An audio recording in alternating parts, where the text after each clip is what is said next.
why don't you kind of start from the beginning? What inspired you to start Amaz1n Media, and how did you know when it was time for you to leave? You touched a little bit about that because you had your 9 to 5 job as you were starting your business, but when do you know it's time for you to drop the 9 to 5 and go full time on your business? You know when you know. Like I said, when I was that bold, and even when that same job with that supervisor, that same job, I was confident even in the interview and things like that. They was giving me all these scenarios. It was 3 interviewers, but the reason I was confident is because at that point I didn't care whether I got the job or not. It was kind of like I was almost like just checking off a checkbox. Like, so that's kind of like when I was like teetering of, do I jump ship and just go full on the business, or is like I'm kind of like right in the middle. So I was like, so that was making me confident as far as like going to an interview. And so it's like it was like almost the managers were intimidated. It was like, oh, well, good answer. Okay, we'll be in contact. And of course, I got the job. I stayed there for 2 years, which was a blessing in itself because God has a way of working things out for you. Because the full circle moment was even before I was hired at that company was always up for sale. The company I was working at was a mortgage company. So it was up for sale. And I was there for about a year and a half, maybe 2 years. And then a company-wide email happened, and basically the company had been bought by another company overseas. And they already had their own workforce. So what that meant was 900 plus people got laid off because usually Wow. usually an acquisition would include moving the workforce over, just be a name change. But since they already had their workforce and they were overseas, they didn't need anyone. So yeah, everyone got laid off. That was actually my first time being laid off. This is 2011, 2012.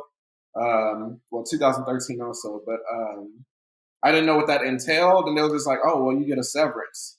I was like, severance? So it was like, well, okay, what does that entail and all that kind of stuff. So but I wasn't expecting a lot because I was new there, considered new. There was people there for 15, 16, 17 years. So I felt bad. I didn't feel bad for myself because I was just like, okay, doesn't mean anything to me.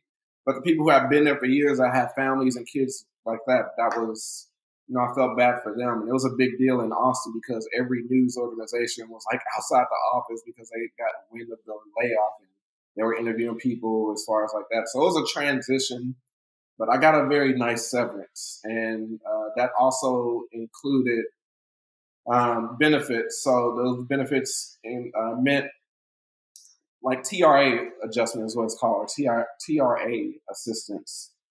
So I had 3 options. I could either A, go get another job, B, go get training to get certified to put me in a better position to get another job and have that paid for, or C, go to school and have school paid for. So I was always planning on going to school because, mind you, I'd already established and started my business way before school because I skipped that whole part of the story. My parents wanted me to go to school, but I kept rebelling.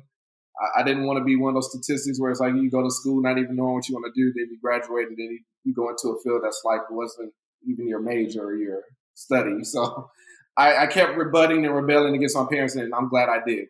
But the opportunity presented itself for me to finally go to school and have it completely paid for. So I went to school and got my degree in convergent media production to learn film because ultimately I wanted to become a film director. So I wanted to get those skills and things like that. But I learned photography while I was in school, and it was paid for. Even gas was paid for, books, everything was paid for. So I got my degree for $0.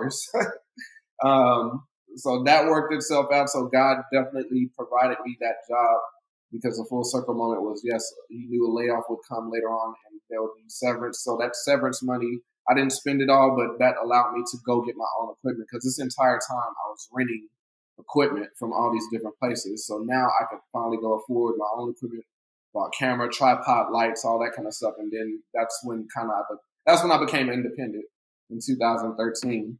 So it's just like when all the pieces of the puzzle start falling into place, that's why I said you just know. And when things just start becoming overwhelmed to where it's like, if it gets to a point where it starts affecting your regular business, it's just kind of like an indicator that, okay, everything is sticking, everything is clicking. It might be time to make this move. And I'll say just be strategic about it. Don't just jump ship right then and there. Be strategic about it because you definitely need systems. Because we'll get into that also, but you definitely need systems when you run your own business because it's not a walk in the park. It's very hard. All the paperwork you're filling out when you go work with somebody else, the HR, from benefits to taxes, everything, you're doing that yourself when you're running your own business. And there's tons of paperwork. And if you don't have systems in place, you will get overwhelmed and you'll get burnt out quick. So, but that's why I say all the pieces of the puzzles will fall into place, and you'll just know when both are pulling at you. Yeah, it might be time to reevaluate.